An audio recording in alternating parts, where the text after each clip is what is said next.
And we assume that everyone else is doing better than Yes, we are ma'am. because everything is so private, everything is so tight knit. But if we knew the truth, if we knew that sister girl over here struggling just like me, if we knew that brother John over here making the same mistakes that I've made, and we're all trying to figure it out together, we would know that if we would talk about money. I like to say the truth will set us all free.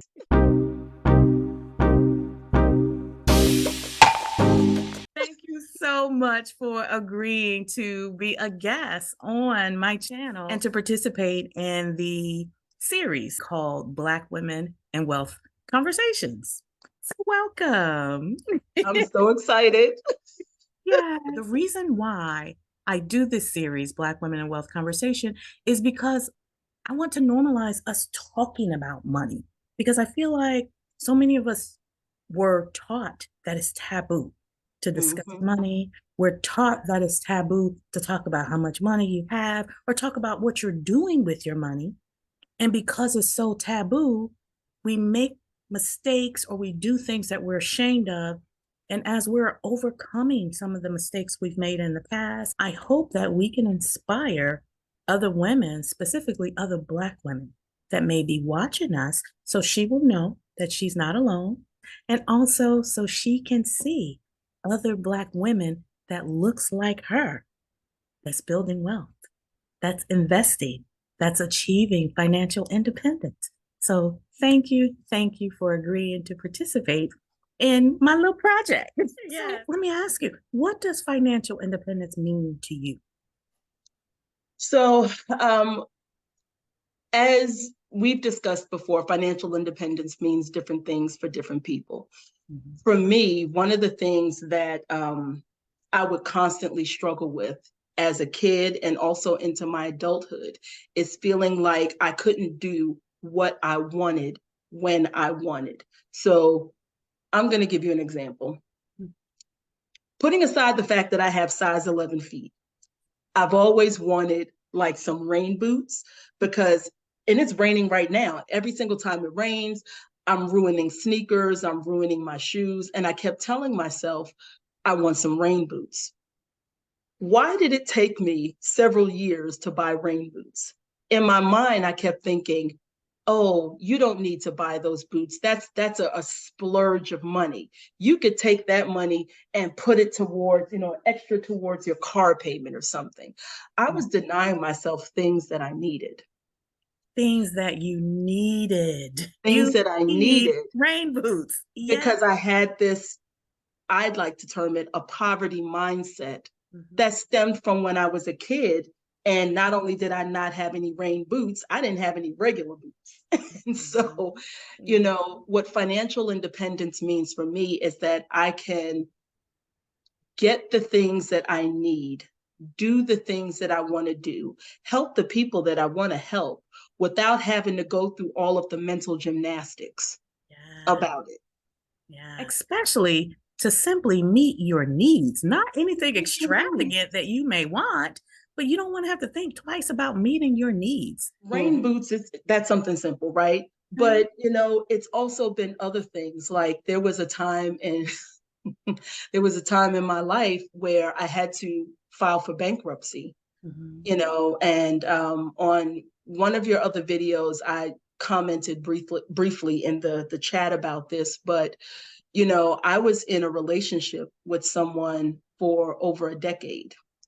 Thought we were getting married, all the things, right? Bought a house together. # don't buy a house with someone you're not married to. Y'all heard her. But I did, right? Because I was in love. Yeah. Until we weren't. And so unfortunately, there was a bad breakup. And let's just say we ended up stuck in this house together, and, there was infidelity on his part. He ended up trying to move the woman in, which forced me out. What ended up happening is now I'm fighting a battle for this house that he and the mistress are living in, and I'm living somewhere else. And now I'm getting calls from the mortgage company that they're not paying the bills. And so it was just kind of a tsunami of things. And I ended up filing for bankruptcy, what my thinking was at the time was that this was the only solution that I had. Now, fast forward, would I do that again? Maybe, maybe not. But that was the best decision that I made at the time when I was going through a hellish period. So fast forward, I've been on this financial journey for a really long time, a really, really long time. And as you may or may not know, with bankruptcies, you take a hit for 10 years. Mm-hmm. So that thing just fell off of my credit, what, 2 years ago? Mm-hmm. So now I feel like the shackles have been released. And not only did I spend time becoming more financially responsible during that jail period, but now I'm ready to soar. So it's important to me that I stay on this financial journey because I don't want to go back to where I was before. Yeah. Yes. And you also bring up a very good point. First of all, the great advice you gave, never ever buy a home with someone that you're not married to. But even aside from that, just being in an unhealthy relationship that is no longer serving you, what financial independence does is it gives you choices. So even if a woman is watching and she hasn't made the mistake of buying a house with him, let's say they just rent an apartment together, but it's a toxic relationship. It's an unhealthy relationship. There's infidelity. There may be abuse, emotional abuse, physical abuse. Without money, she feels stuck. Mm-hmm. She feels stuck and she cannot leave because she may think she has nowhere else to go and nowhere else to turn. But financial independence, it gives you that choice. It gives you that freedom to say, this is no longer serving me. This relationship is not healthy. I don't want to be here anymore. And sis, you can pack your bags and leave. You are absolutely correct. That is one of the main things, at least for me, for financial independence. It allows you to have options. You can decide what you will or will not accept. Mm-hmm. You are not in a position where you feel forced to accept something that is not serving you. Mm-hmm. I know some women right now who feel stuck, right? And what I would say to them is any person in any type of relationship should make sure that they are doing their best to be financially responsible, because you never know what may happen. It may be a cheating spouse. It may be sickness. It may be a job loss. It may be you just want to decide to take some time off, whatever the case is. It is in your best interest generally to do your best to begin to be as financially responsible as possible. If you happen to be in a situation, whether it's like my situation or something worse, it makes it even more critical.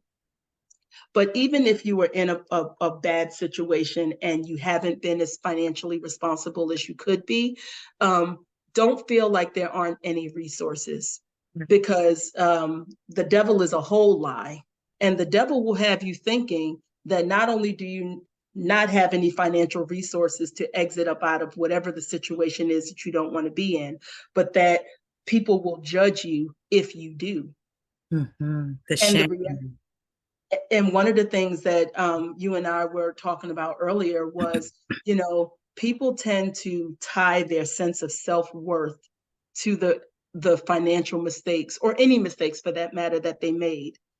Yes, sometimes we can be stupid humans and make mistakes. But the reality is that for most of us, we make the best decision that we can at the time. And what makes sense to us. And what makes sense to us at a time. We're clouded by emotions. We're clouded by emotions. Yes. So, I really want to stress to anyone who's out there in a situation, whatever it is that they don't want to be in, don't let the devil or them, the people, the negative folks, make you think that you can't exit up out of this situation. Right. I'm living test and proof, and so is Malika, that you can. Yes. Like I always say, I reserve the right to change my mind, At any regardless given of the time. circumstances, whether it's a relationship, whether it's a job, whether it's a home that I buy, an apartment I move in, a country I move to. That's what makes sense to me at the time. And this is the decision I'm making today. However, I always reserve the right to change my mind. I've certainly made a lot of decisions in my life that were the wrong ones, amen. But it's really important to not attach your sense of self-worth to those decisions because it can cause you to spiral and it makes it cloudy what your next step needs to be. Regardless of what decisions you've made in the past, good, bad, or indifferent, you every day you wake up with breath in your body, you still have the ability to make another decision. You still have the ability to make another decision. I love that. Yeah, Always start over. yeah. You can always start over. There is no shame in starting over. Mhm. With all I've that you've been through, the bankruptcy, you've come out of that. Now you are rebuilding your finances. I heard you mention you have some savings, your emergency savings, your retirement, the different things that you're doing. So, how would you describe the current state of your finances? um, I have to admit, um, I'm doing pretty well. Okay. I mean, I don't want to sound cocky, but I've earned it. And High so, five, sis. Yes, you air did. high five, You right? did that. You Yeah. know? So, when I filed the bankruptcy, again, like I said, I knew I was going to take a 10-year hit. Mhm. Um, and it was hard because, when it came time for me to get a new apartment, no one wanted to rent to me. I had to beg someone to rent to me. Um, at one point, I ended up having to give up my apartment and move in with a relative for a year, which allowed, and that was hard to go from my own apartment to living in someone's bedroom, but it allowed me to pay off some of my debt, right? So sometimes we have to make hard decisions and take a step back that are going to allow us to take 3 steps forward, Yeah. So I filed in 2012, was in my own apartment for a spell, then moved in with a relative. That gave me a chance to pay off some debt, so that allowed me to get ahead a bit. When I went into my next apartment, had to beg for it because again, they're looking at the bankruptcy; they don't have context. While I was in that apartment, I started paying off my student loans, Mhm. right? Um, and then when I eventually decided to purchase this house, I made sure that I went through a program that was going to help me and not leave me with a mortgage that I could not afford. And Mhm. so doing those little tiny things has now put me in a position now where I own my own home again. Um, I have a mortgage that I can afford to pay, even if I was working as a barista. Mhm. By 2021, all of my student loans were paid off. My car note was paid off. I still had this affordable mortgage because I bought a house that was not too expensive. I now had equity in the home, Mhm. and that allowed me, with all of this now money that I have, this discretionary income, to start throwing money towards my emergency fund. And so now I have 6 months or 5.5 months of an emergency fund saved up. And now I am directing my attention to kicking up and boosting up my retirement funds. I want to circle back to something you said that was very profound. You mentioned moving in with a family member and Mhm. how you took one step back in order to propel 3 steps forward. And now everything is better aligned and you're making great progress with your finances. That taking that one step back, let's talk about that some more Okay. because it's difficult for some people to think about the short-term sacrifice they have to make in order to get what they really, really want. Mhm. I had a similar situation. While I didn't move in with a family member, when I got serious about my FI journey, I evaluated where I was living. And like you, I took that one step back. I downsized my lifestyle into a very, very small one-bedroom apartment. So the cost of living was a lot lower. And that one decision saved me so much money every month, where, like you said, I was able to take 3 steps forward. I was able to leap to my financial goals. And I want people to know, when you choose to make those sacrifices, don't think of it as a setback.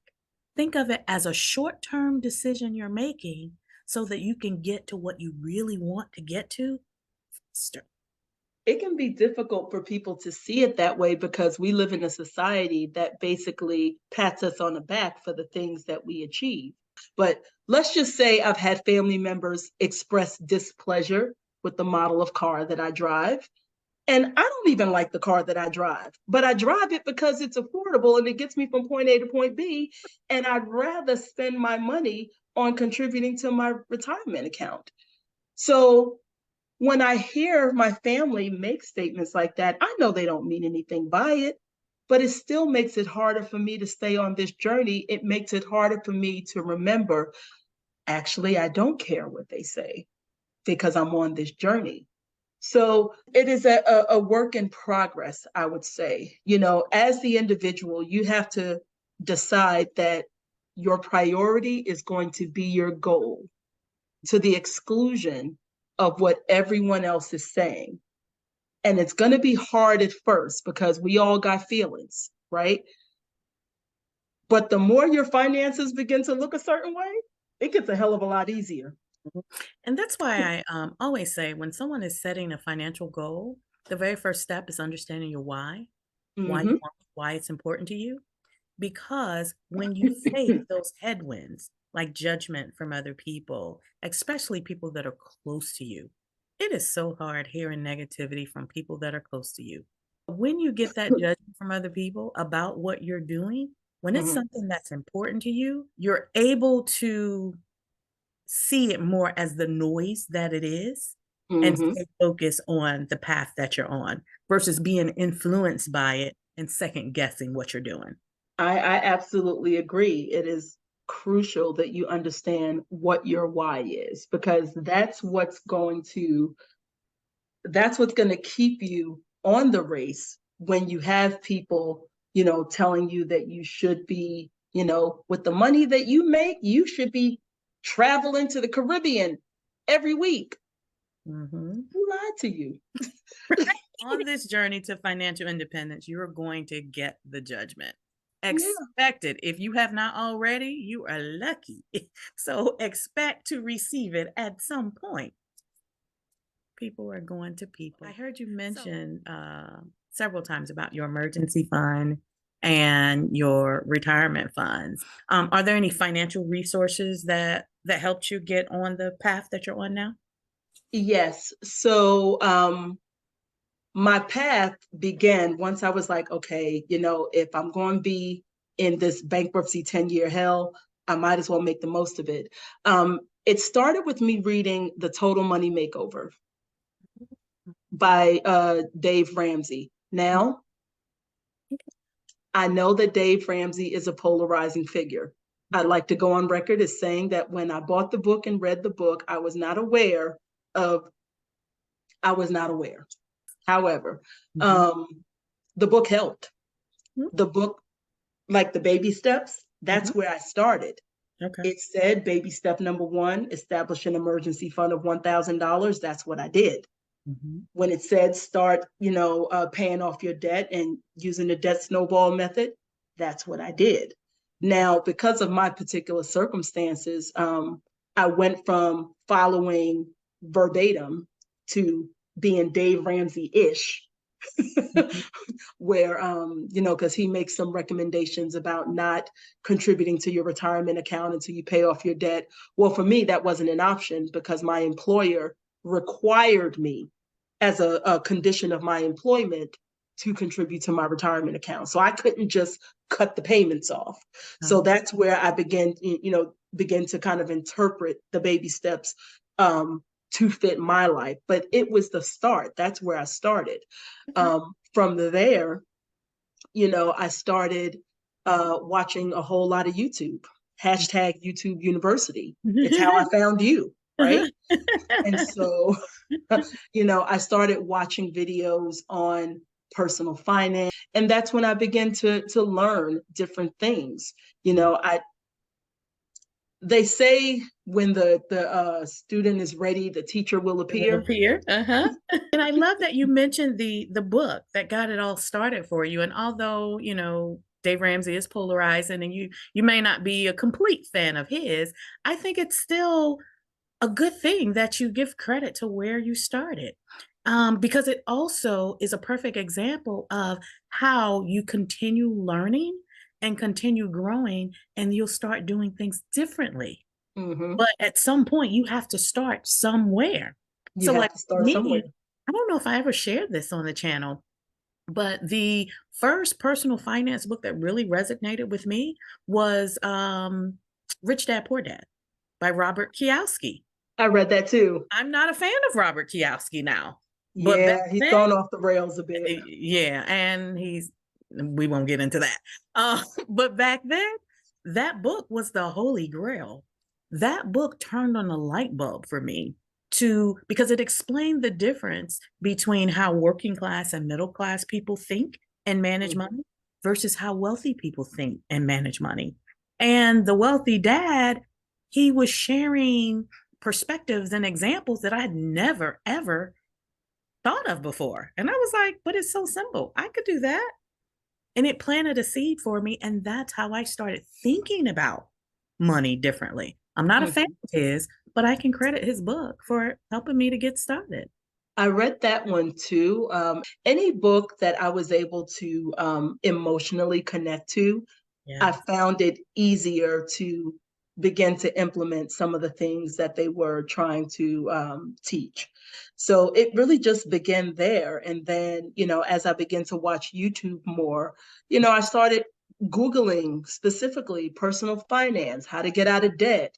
You know, at one point, I must have crossed paths with a fire video, and then it just kind of snowballed from there. So, to be clear, I'm still in the process of, figuring out exactly where I want to end up. I have the broad strokes, right? I want to be able to retire and not be working at Walmart, because the whole notion to me of retirement is to retire. Right? So I know that I want to be able to retire and still enjoy life. I know that I want to be able to enjoy life before I retire. Right? I mean, I'm not that old. You're right. So I want to be able to enjoy some of the things that I'm working for. Yeah. But And that's why I call it a financial journey or a financial independence journey, because there is no start and then you stop and you're done. mhm. Like there's a lot of things that happen in between on the journey, and you should still be enjoying life while you're doing it. And I bring it up because we mentioned fire, Mhm. and at one point I thought I was on a journey to fire, right? Um, Now I'm beginning to question that. Do I actually want to retire early? Maybe I just want the financial independence part of it. Okay. Yeah. Maybe I'm okay with working until traditional retirement age. I don't know. Yeah. I don't know. And that's not And a decision you have to make right now. exactly, because this is a journey. I mean, that's the good thing about a journey. You can basically pivot as many times as you'd like to, because if the general goal is, I want to be the best person that I can be, I want to be the best Shalonda that I can be, Mhm. when my days are over, I want people to say, yeah, Shalonda was kind of cool. She Mhm. shot straight from the hip, Mhm. and she helped me out with $20 here and there. Like, But you need money to do that. but you need money to do that, Yeah. right? So Yeah. to me, it's like, well, I'm trying to remind myself to focus on the journey. But here's the downside of kind of falling down the personal finance rabbit hole. Okay. You can sometimes feel like you have to do certain things a certain way. Mm. Even when you are consulting the experts, you have to keep in mind that we all have agendas. Mhm. And while they are there to teach, keep in mind that maybe some of the things that they're teaching come out of their experience. Just pick the fish and spit out the bones. It is very easy when you are on this financial journey and you're learning from different resources to fall prey to the get rich quick. Invest here. This is about to go up tremendously. Invest in this coin and that NFT and what have you. First off, do not invest in anything that you do not understand. Ooh, talk about it. Let's start there. Do not the fingers. Do not invest in anything. Inside joke, y'all. Inside joke. Do not invest in anything you don't understand. Don't allow someone to come into your financial space and say, hey, you need to invest in this pink widget. And you don't understand what this pink widget is, because then you're doing yourself a disservice. You should never, no one else should never know more about your money than you do. Ooh, yes, yes, yes, yes. So I agree with that. Those who know me well know that I tend to speak in movie quotes or television quotes. And so there was an episode of the Cosby Show. Theo, they were trying to teach Theo a financial lesson, and Theo said something to the effect of, I'm going to let my lawyer handle this part of my money, and I'm going to let my accountant handle this part of my money. Cliff Huxtable was like, if your accountant knows how to count, and your lawyer knows how to count, and your manager knows how to count, you're going to be broke. Because they're going to all get their cut. No one should know more about your money than you do. If you are in some sort of financial relationship with someone, you at the bank applying for a loan, you online applying for a credit card, you are interviewing accountants to work with you, make them explain to you everything that you need to know. And if you don't understand it, make them suckers explain it to you again. And keep explaining it to you until you understand. Until you understand. And I agree. And the same thing should go for anyone that you're paying to learn from. A coach, a teacher, a program, anything. Ask the questions. Ask the questions. They're not giving you the answer that makes it click in your mind. Ask the question a different way. Again, but sometimes we feel ashamed because we don't want people to think that we're stupid. Yeah. We don't want people to think that we don't have the ability to understand. I tell people all the time, please talk to me as if I'm a 2-year-old. I struggle with that as a coach because I don't want to make my clients feel stupid. So I question, like, how simple should I make this without insulting her? I don't want to dumb it down so much, like you have no idea what the stock market is. But then there are some clients that are like, talk to me like I'm 5. I even said it to you at one point. I mean, because we can't have so much pride in ourselves that we are more concerned about what we look like, especially when it comes to this money game. Yeah. Leads to my next question. What are your current financial goals for 2024? Okay. So I'm still working through these. Oh, actually, wait a minute. I put them on my phone. I put it in a screensaver. I mean, in general, max out my Roth IRA. I want to create a reserve fund for things that I'm doing outside of saving for retirement or saving for the emergency fund. And so my intention is to fund that additional account by trading. I want to have a kind of a basket sitting over here for things like, let me go visit one of my sorority sisters in New York. Wasn't something I completely budgeted for, but I need some sister time, right? So I'm going to use trading to fund that type of account. So one of the things that I'd like to do is earn $7,000 trading. I love that idea. Like I always say, trading creates income. Mm-hmm. Investing builds wealth. Yes. And so I'd like to use trading for that type of income. Okay. Um, People may question, well, you know, when you open up in your trading account, how are you funding it? Well, I actually have a side hustle where I resell items. Like I have stores at various online platforms. And so the profit from that is what I will use to put in my trading account, and I will trade with that money Okay. so that I'm not essentially losing the money that I'm working for from the day job. That's how I'm thinking of this, Yeah. So right? if you have any potential losses, it's losses from the side hustle. Yeah. So that's one goal that I have this year. The other goal is to max out my Roth IRA Okay. this year as well. Mm-hmm. And I believe the contribution for 2024 is $7,000. Yeah. Under And 50? I didn't hear you. Under 50, under age 50? Yes, yes, I'm a wonderful 48. Okay. Okay. And so I'd like to do that as well. And then I'd like to take any salary increases that I get this year and basically put it towards increasing my contribution to my 401k. Oh, okay. So it'll be like you never receive the salary increase. Exactly. Straight to your future, the future Shalonda. Exactly. So I Okay. will essentially still be living the lifestyle that I'm living now. So it's been a long journey, Malika, but you know, I was thinking the other day about whether or not I would change anything. You Mm-hmm. know, the reality is that this whole journey kicked off with a very bad thing, this breakup over a decade ago. It forced me to focus.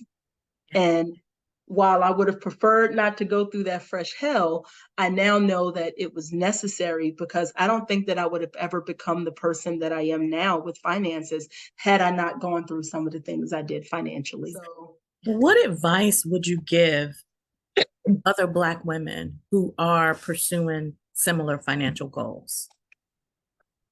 a couple of things. First, you've got to make up in your mind what you want to do. Like, just start there. You know, make up in your mind what you want to do.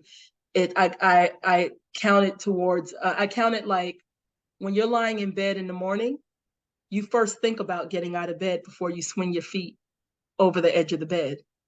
You make the decision to get out of bed first, and then you actually get out of bed. It's the same thing. You've got to make the decision that you want to live differently, whatever that means for you.